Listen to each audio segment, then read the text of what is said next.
going to talk about tonight really is next year. You might think, well, hang on a minute, we're in September. Well, what you're going to do now in the next 3 months is going to determine how your 2017 starts. And that's really the tips and the hints that I'm going to give you tonight. Now, who's heard me speak before? Oh, I'm going. No, I'm going to start by talking my story and why I joined and a bit about myself. And if you've heard it before, well, you can hear it again. And if you haven't, well, hello to you. So, it all begins at the beginning. There's bullet points here.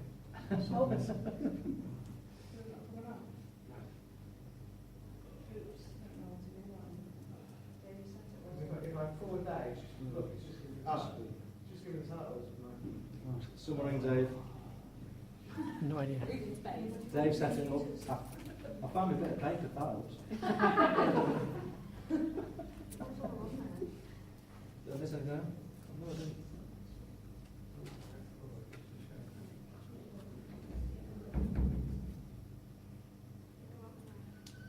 Oh, it's that one. Instead of there. What one is that?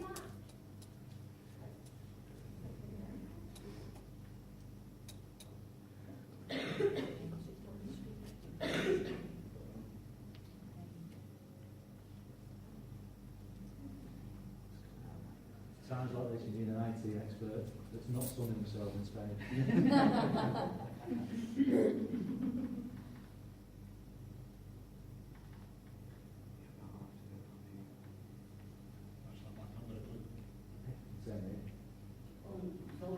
It wasn't a bucket. We have got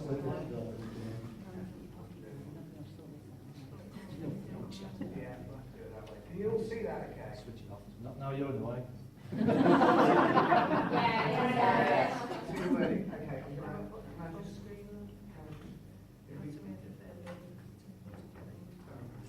She normally sells one pocket. Okay, yeah. You can see all that, can't you? Yes, that's it, we're away. Okay. So, yeah, it all starts at the beginning. I needed £50 a week extra income going back nearly 11 years ago now. I had a reasonably well-paid job. I was working in finance, but cost of living was going up, and I was a first-time buyer the year previously, so I had a really hefty monthly mortgage to pay. I'd also bought a brand new car on finance, so that needed paying for. And then when gas, electric, council tax, petrol prices and everything else went up, my beer fund went down. And I had nothing really to have a social life at the weekend. And I was of the attitude, well, you know, I worked hard in my job, the weekend was mine, and I needed a bit of money to do it with. So I thought, you know what, if I can give up a few hours with a part-time job, just to earn 50 quid a week, that would give me quality of life for the weekend. I could go places, take my wife out for a meal, that kind of thing. But I needed flexible hours because my job often worked strange hours, I had a lengthy commute, so I needed something that was going to fit around me, not me fit around it, especially with my job, my full-time job being demanding. So I responded to an advert, and Mike and Jean Day, my sponsors, came out and sat in the living room and showed me the business. Now, I briefly flirted with the idea of Clean Easy about 4 or 5 years previously. I had an info pack through the post, and I thought it was quite a fascinating business model. But time wasn't right at that point. So when Jean and Mike showed me the business, it sort of reignited what I felt about when I saw the info pack, that this might be something for me. It could earn me 50 quid a week, flexibly, tick and tick. But I also saw that people were making money with a long-term business plan, and I was quite attracted by that idea.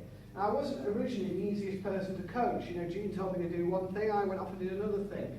Because I thought, you know, common sense would prevail, and me coming from sort of a finance background, I like everything to be pretty black and white, really. I like logic and A equals B, A and B equals C kind of scenario, whereas when Jean was telling me to do things that didn't really make much sense, I couldn't do them.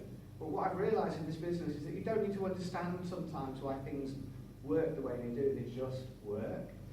They just It just works. The system works, and that's the point. So Robin quit after 3 weeks. She originally got involved in the business with me, but she thought, especially after the first deluge of summer rainfall, she thought, look at this, we're getting salty.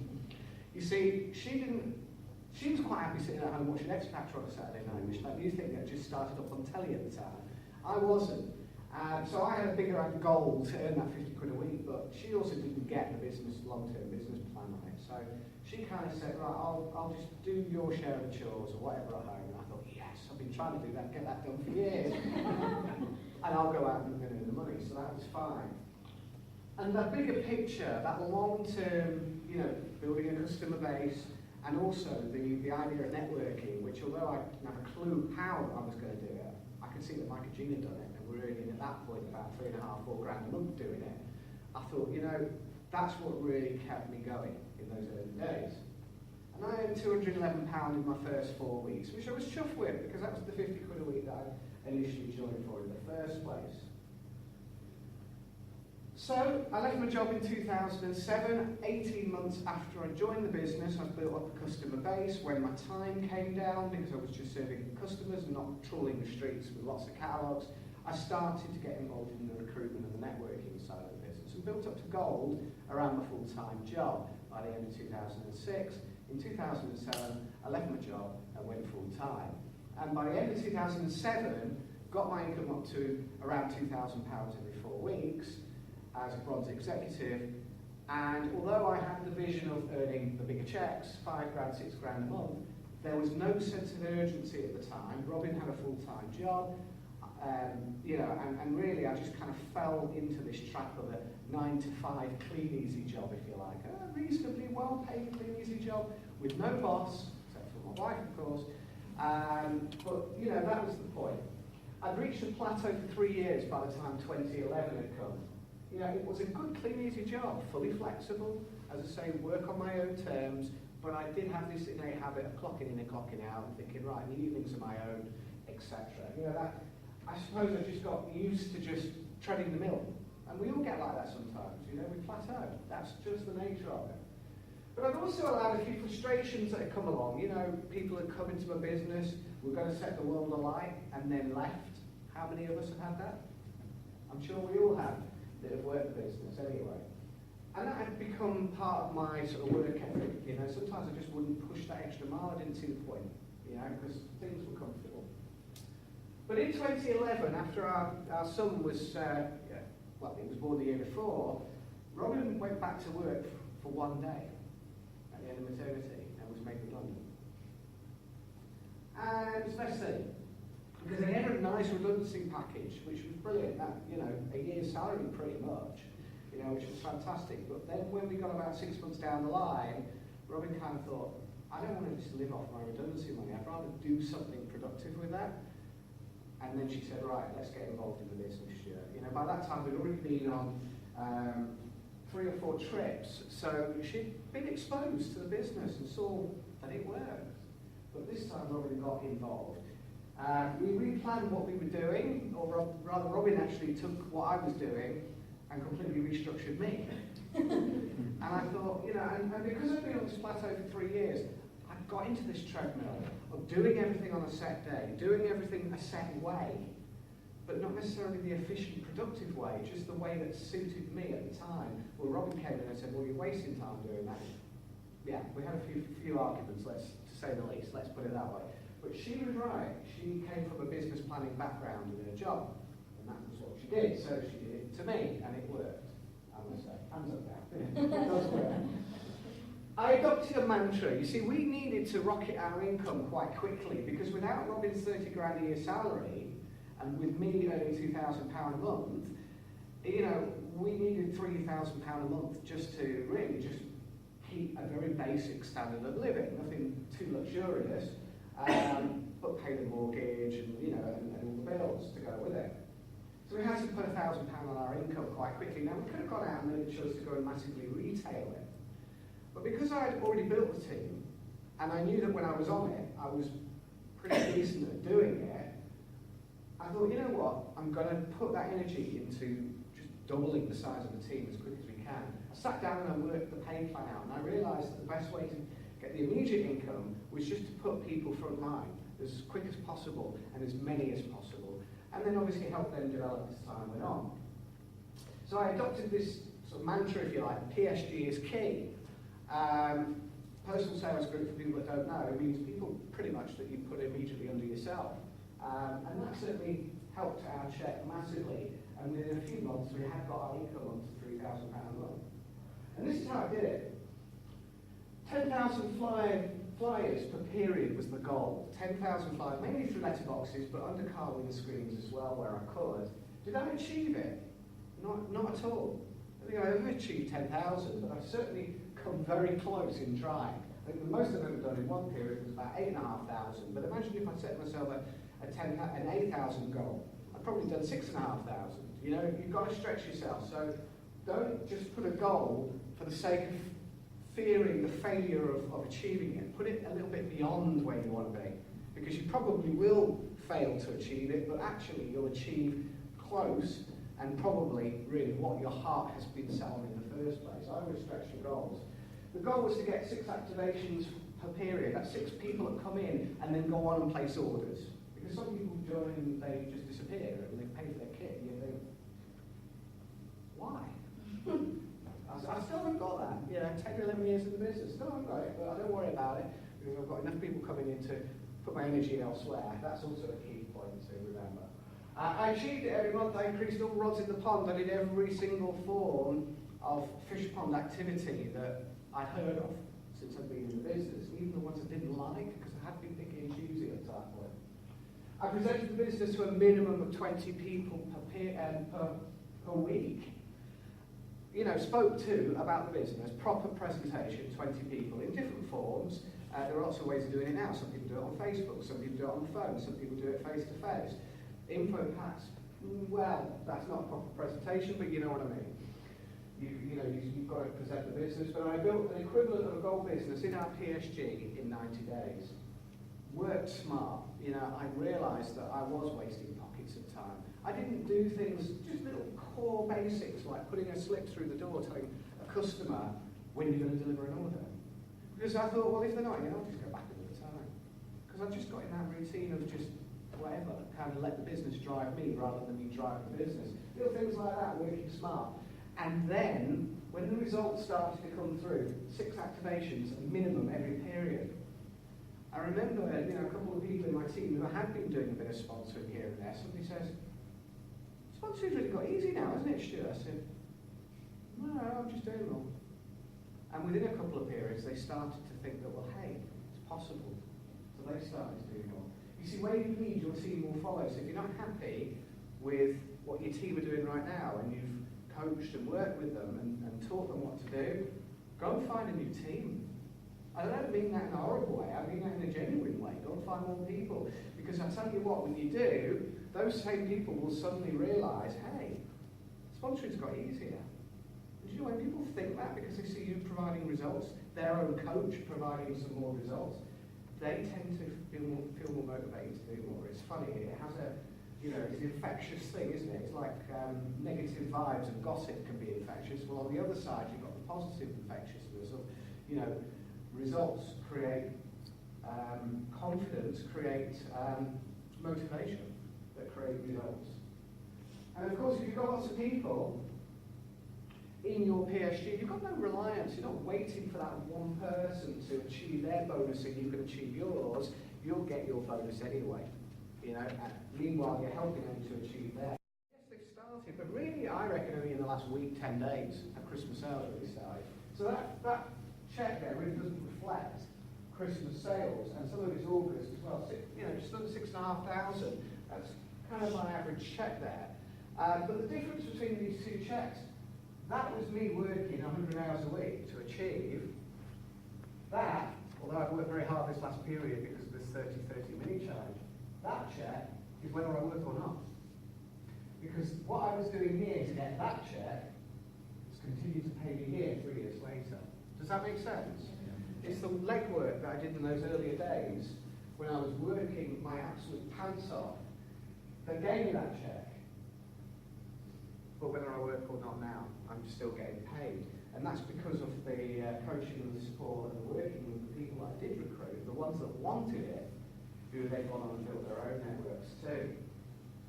So, back to 2017, it does start right now, because everything that you do in the next 3 months is going to have a huge impact on how 2017 is going to be. You see, in business, if you go and take most businesses out there, what are they thinking about right now? They're not thinking about the rest of this year, because what they've implemented in whatever business they're in, you know, that what they've implemented so far this year will affect the rest of this year, but that was done 6 months ago. What they then think about and discuss now for implementation is what they're going to do from January onwards. And that's what you've got to think about in this business as well. You know, we all work from period to period to period, so many of us are now focused on period 11. But period 11 really has taken care of itself by what you've done in the last few periods. It's the following periods that you're working towards now. Obviously that's different if you're putting catalogues out. If you don't put catalogues out this period, you ain't going to earn any money. So it's what you're planning to do that will affect the periods in the future. You know, retail businesses are already planning next summer. I can tell you now that cleaning the buyers are probably already looking at the spring and summer catalogues next year. They're not thinking about Christmas because they bought all the Christmas stuff and designed the Christmas catalogues back in the spring. You know, that's the point. So the immediate activity that you do now will affect 2016, like I said about putting out catalogues now and servicing your customers. That's going to make a huge difference on your income between now and Christmas because it's immediate. Catalogues will give you pretty much an immediate return on your customer base and your blanket shopping. But the momentum that you gain from working now will give you a bigger effect next year. You'll have a good Christmas anyway if you continue doing what you've been doing. The Christmas sales to some degree will take care of that because, you know, it's the time of year. Bearing in mind that if you're sponsoring, September and October has the best retention for new recruits out of any other periods of the year. You know, the company, I remember saying that 2 or 3 years ago, that people that are brought into this business in September, October have the highest level of retention. The primary reason for that is because they come in with the Christmas catalogues, they've got 3 months run on the Christmas catalogues and they get good sales. That's the primary reason. It helps lift their belief that whether this business works or not. And that is one of the major factors that, you know, has the best retention level. So what you do now in terms of recruitment over the next few weeks is going to make a massive difference to the size of the team that you have come after Christmas, because they will have been bedded in, they'll have a decent sized number of customers, which will keep them going and get them back off their turkey and alcohol-fueled backsides after Christmas to get out there and carry on. Because we know sometimes people, particularly if they start in December, you know, they haven't got anything to come back to the business for because they've barely got started. Not to say don't recruit in December, because I've got some fantastic people in my team who joined in December. But the point's the same. You know, it's what you do right now in terms of sponsoring activity that will determine who will be in your business and go on to make a big 2017 for themselves with you along as well. I mean, guys, how quick is 2016 gone? It's just been ridiculous, isn't it? I mean, you know, they did say that when you hit middle age, it does start to go quicker, and I officially hit middle age early this year. I know I don't look it, but, you know. Your goals in 2017, it's your life, guys. What do you want next year to be? I mean, were you happy with last year? You know, some of you will say, yeah, but it could have been better. That's what most people will say. Some will say, no, it's bloody awful. But point is, are you happy with where you are right now in 2016? Because, you know, 2017, guys, is a blank canvas. You could write on it whatever you want. But it's your choice, and whatever you choose, don't do it on the 1st of January like everybody else out there does. Don't make New Year's resolutions then, make them now. Because then you can start to get your cards in order and get things lined up ready to hit the ground running now that will continue your momentum spell as you get into 2017. So it starts now. And this getting the momentum going principle, just to give you an idea of, you know, a visual idea of how it works really. There you've got this poor lady there trying to pump water from a well. Now, let's just say that this line here is the water table, and all the water is below. There's a pipe coming up through, and that's the ground level. Now she's pumping, and the water's starting to gradually, very, very slowly rise up through the water. Now, this is what happens in the clean easy business. People are working hard, putting out flyers, recruiting, bringing people in, doing presentations, more flyers. 3 weeks, 4 weeks, 5 weeks, bloody not working. Stop. Water drops right down to the bottom. It hasn't yet flooded the surface.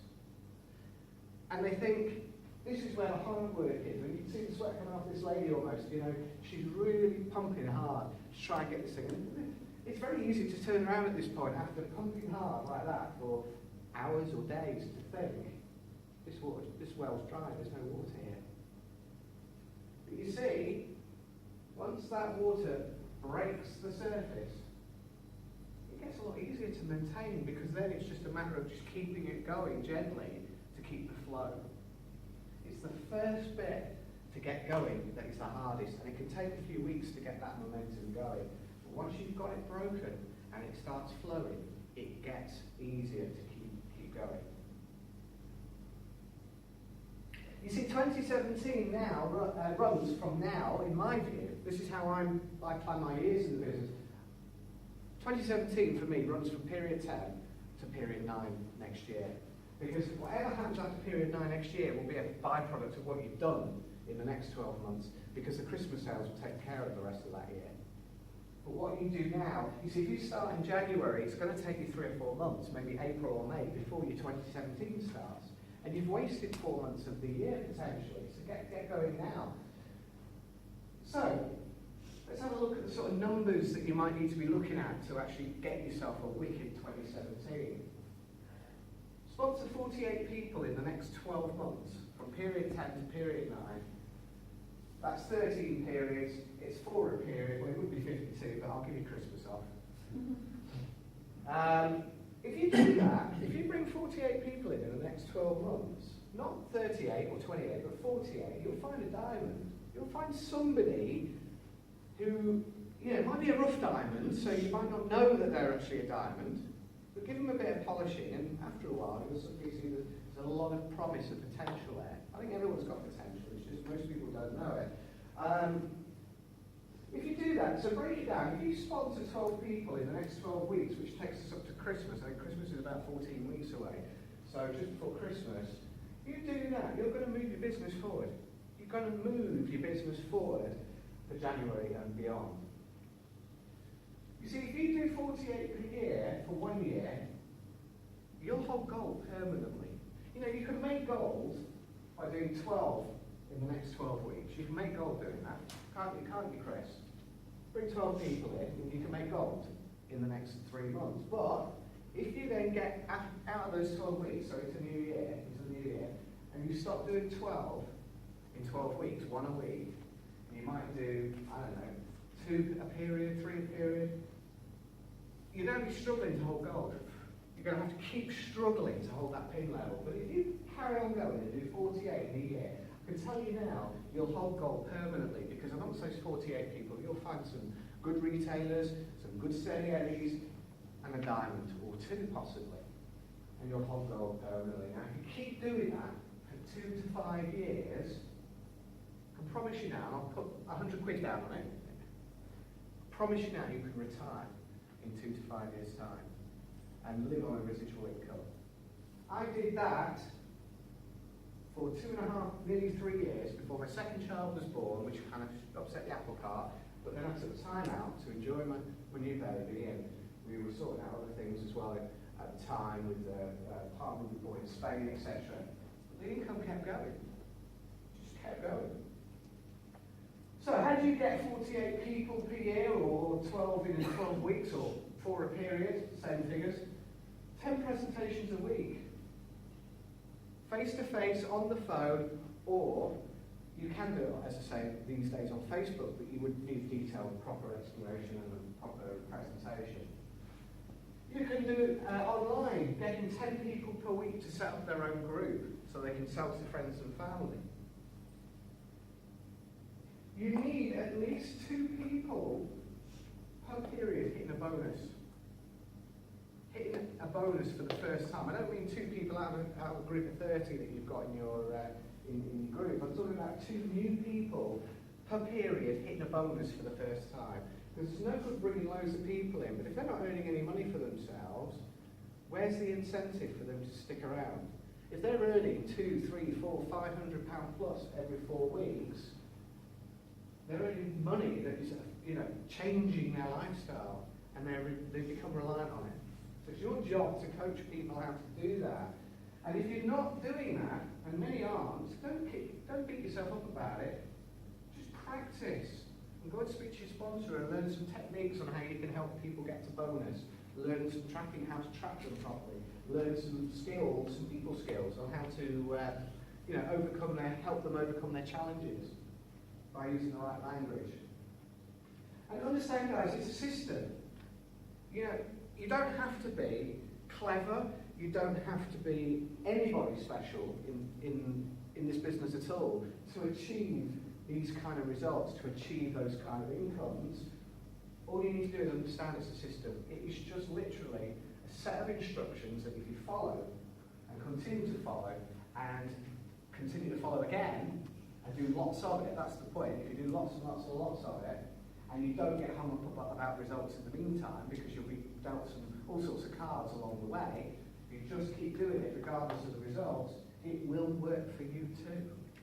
Just don't stop for a moment, because the minute you do, that water will go right back down the bottom, like that lady pumping earlier on the well, and you'll have to start again. So, coaching people for success next year. Tracking them is the key to success. You need to know what your teams are doing, how many catalogues they're putting out, what sales they're getting per 100 catalogues they're doing on average, so that you can then use those figures to base an activity plan for them so that they know what they need to do to earn the income they've joined to earn. But you also need to teach them independence. You can't manage them long term, because if you're going to build a big team of lots of people with lots of people from wide, you can't be managing everybody. You've got to be teaching them how to eventually become independent. Little things like if they've got a query and you know the best way for them to get that answer is at the service centre, don't tell them the answer, give them the service centre's number. Let them learn how to explore and gain answers for themselves. Most will need managing though in those early days, with direction and instructions and etc. But do not manage long term. It's not your business. People will often think that, people in your business are part of your business. Well, they are, but they're running their own businesses first and foremost. That is their interest. They're not interested in your business. They're interested in their business. And you've got to put their business over your business, because if you do that and teach enough people to do and earn what they want, you'll get what you want anyway. So don't manage what they're doing. It's up to them what they want to learn and what they want to develop. Just be there to support them along the journey. Always pick up the phone over email and Facebook Messenger and text. We live in a world full of technology now where it's so easy just to text everyone. How are you getting on this week? How are you doing this week? Do you know what? Text is fine, it has its place. If somebody says to me, oh Stuart, what day does our bonus get paid into? I don't need to ring them and explain. I can say, well, you'll get it on Thursday. But I don't text them and say, how are you getting on? Pick up the phone to do that, because you might get an answer back from them, but it's just a set of words. There's no emotion in the way it's expressed. So when you speak to people on the phone, there's a difference between, yeah, I'm doing fine, or, yeah, I'm doing fine. Those two, they've been totally different things. Now, if someone says, yeah, I'm fine, then I start probing them with questions and asking them, okay, so, tell me what you've been doing. I can have a proper conversation and pick up the language and the emotion behind it and identify if there's any problem or challenge that they encounter, so I can help them. Use your sponsor whilst you learn. I still ring Mike and Jean a couple of times a week. The point is that the sponsor's there. If they earn more money than you and have a bigger team than you've got, why not learn from them? But sometimes people get to a point where they think they know it all by now. Well, I don't know it all. I'm still learning. Don't rely on any one person in your team. because you'll get upset when they don't do what they say they're going to do. You know what? That happens. Find more people, have enough people, and if one person breaks a leg or another person goes on a holiday, it doesn't matter because somebody else will probably be stepping up to the plate and doing a bit more this month to balance it off. And really important, value your own time. It's incredibly precious. Don't invest it in the wrong way. Don't spend too much time with the wrong people. And don't let anyone steal it from you. Because it is valuable, and what you do with your time will result in how successful you are in this business. If you spend your energy focused on the wrong things and waste your time, it's going to slow your progression down in this business no end. That's a skill. Learning to actually value your own time is a skill that you acquire the longer that you're in this business. So, your own personal development, track your own sponsoring activity and results. You know, at the end of the day, if you've had a bad period in terms of recruitment, why have you had a bad period? And if you had a good period 4 this year, why did you have a good period 4? Well, if you don't know how many presentations you've done each period, and how many people you sponsored each period, and how many flyers you put out each period, or adverts you put on each period, then you can't compare why you've had a bad period versus a good period. But you can use that good period as your benchmark. If you know that that's what made it work for you, just do it again every month. But if you haven't got anything to work with because you've got no figures, you're in trouble. Don't worry though, draw a line, start now. Doesn't matter what happened before. Understand the 80-20 rule, you're never going to get away from it. 80% of your team turnover is done by 20% of the people in your team. That's a fact of life. It's in every business, big and small in the network. In every person who's got the greatest skills in Clean Easy and those that are even quite new, you'll find that same rule applies. It's the same when you put seeds into when you put seeds into a field. You'll find that 80% of what grows comes from 20% of the seeds. Develop leadership skills. Be the leader. Be the leader that you want to see. You know, be the person. I'm trying to think now. Actually, what the saying's gone. But the point is, if you want good people in your team, be that person that you would love to follow yourself. You know, be your own leader. You know, you're either you're both the employee in this business and you're the boss. You have to take both roles on. Read Your First Year in Network Marketing by Mark Yarnell. But always read. It's not just about the content in the book. You know, in those early days when I was plateauing, I had loads of books in my little library. But I'd read them all, so I thought, well, what's the point of reading them again? I read them all. It's not about content in the books, it's about the process of reading. It's the language. You know, because we are bombarded with words and sounds and all sorts every single day, and most of it is crap. Most of it is ISIS this and flipping economy that and, you know, and whatever. You know, lots of miserable stuff out there. The fact is you need positive language to keep your brain fresh. Because your brain's, your mind's like a garden. It's either growing weeds or you're clearing the weeds away. You know, it doesn't stay static at any stage, just like a garden. Meetings, the only way to learn is to learn off others' success. That's a top tip. That's how I learned how to become successful, because I actually went to every meeting and I just sat and absorbed everything that those that were successful were telling me. I didn't always act on it, especially in those early days, but as time went on, all that information at the back of my mind came back to the forefront and I put it into practice. And if you're new to coaching and you're new to sponsoring, or you feel that you need to, you know, really to polish up and get going with it, speak to your sponsor daily. You know, I did. And I've got somebody in my team who literally, you know, rang me as I was coming out the door tonight. You know, this person says this and, you know, how do I handle it, Stuart? You know, that kind of thing. You've got to seek that information. Your sponsor wants you to succeed. Use them for everything that they can provide you in terms of advice and training. Don't look for your next gold leg. Nothing worse than going, I hear it all the time. People go, well, I've got a team of 12 people. That one's going to be gold and that one's going to be gold. Stop it. Just don't worry about it. Just keep finding lots of people. The numbers will find the leg for you, and even then, I mean, I've got Ian and Sally Williams in my business, you've probably heard or recognise the name if you don't know who they are. Do you know what? They were just 13% retailers in my team for 4 years. They weren't a gold business. They weren't, I didn't even have a thought for a moment they'd be gold.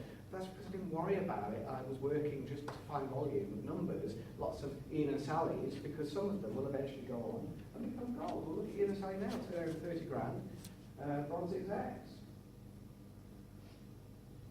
You can earn a great income without moving up the pay plan. You know, there is some truth in that. If you get wide, you get the income checks because you've got lots of people. Yes, you don't have the depth and the security, but that will come because they will then copy what you've done and go wide, and then find some leaders who will then do what they've done and so on. And before you know it, you've got a bloody big business. Double the numbers. If you're not happy with the results you're getting, do more. I know that's not always physically possible, but then get better at your time management so you can do more. Steal the bloody time. You know, we've all got the same hours in the week. It's what you do with them. It's about priorities. Is Coronation Street more of a priority than lead generation? Well, it's your choice. It's not for me to say that's right or wrong. That's your decision. But if you want the business, I would probably encourage you to shun the corrie and do the work. Although, if you're clever, you can turn catalogues while you're watching corrie, because I do. Because I enjoy corrie. Go get a chance to watch it all the time, because I'm busy a lot of the time, but I still watch it sometimes. Understand the best way to get good at anything in this business is just to keep doing it and do it big, because the quicker you do things, the quicker your skills will come. I mean, it's just back to the analogy of if you're learning how to drive, you know, who's going to get to be able to, you know, be a competent driver quicker? The person that has a lesson every day, or the person that has a lesson once a week? The person that has a test every day, now they might have the same amount of lessons over the course of a period of time, but they might have 20 lessons each and pass their test, but one's going to do it in 20 days and the other person's going to do it in 20 weeks. So if you want to get there quickly, get the skills under your belt quickly, do it big, because you'll develop very fast. Skills, consistency. You know, some of us, like I did when I started, had full-time jobs, but you can't put your all into it as much as you perhaps want to. But at least be bloody consistent with what you do. In other words, keep pumping that well at the same pace. Even if it's a slow pace, the water will eventually come up. But if you stop and then go back, you have to start again from the beginning. Skills development and income. The development of the skills come first from doing action. Your personal development will begin. The development will then turn into income as you go along in the business, because things will start to fall into place for you as you get good. So what's Cleaneasy given us? Well, it's given us a stable £5,000 to £6,000 of period income every single period without fail since 2014, whether I work or not. That's a level of financial freedom, because again, whether I work or not, I still get paid. I actually put catalogues out. I enjoy servicing my customers. They're the first to ring me up and say, Stuart, you haven't been around for 6 weeks. What the hell's going on? Oh God, I better get my books out. I've got carried away with sponsoring again. I can afford to do that. I don't have to financially. I don't need to retail. I choose to, because otherwise my customers bother me. I can work around my family and have time out. You know, I've probably taken about 8 weeks out of the business this year to spend time in Spain and just do other bits and pieces with the family. Again, it makes no difference to me, but I had to give up 2.5 years, nearly 3 years of my life. I didn't go on any holidays for 3 years. I didn't have a single day out for that period of time. The only time I went away was on Cleaneasy conferences, which I suppose was when I planned. It's so right. Because we've had 13. Well, I've been on 12, but this morning Michael phoned and said the 13th trip, which will be in Madrid. Now, those are bonuses and trips that are worth in excess of £100,000, because the money that Cleaneasy throw at these to make them rememberable at the best is fantastic. I don't know what I'd be doing if I was still doing the job. I think they would have sent me on a trip, wouldn't they? Probably they'll watch at the end of 25 years. Mind you know, jobs these days, they make you redundant after 5 years anyway, or restructure or whatever. So one of the passions I've got is the ability to help others achieve. Nothing more satisfying than getting a new temp centre who needs that money, because otherwise they are going to fall into arrears with their mortgage. You know, there's a couple in my team who are bronze execs, not Ian and Sally, but they were in that situation when they joined Cleaneasy. property about 6 or 7 years ago. A bigger house for our family, that came earlier on, but nevertheless, we're now in a position where we can overpay our mortgage quite substantially, so I'll be mortgage free in about 7 years, which would be rather nice. You know, the ability now that we have duplication to take out time when we choose, because the business grows whether we're working or not, although I choose to still work it, A, because I thoroughly enjoy it most of the time. There are days, like we all get off days. I also love helping others achieve, of course, but yeah, you know, it's just great to offer the opportunity, I think, sometimes to people. Our Spanish apartment, which you spend a lot of time at, you know, I end up working a lot of time when I'm there, which is fine, because I've got team phone calls to do in the mornings. But you know, whilst everyone tends to get up late in Spain, my wife's helping getting the kids breakfast, I'm doing a bit of calls. By the time she's ready, 11, 12 o'clock in the morning, so am I. We hit the beach and work's done for the day. It's great.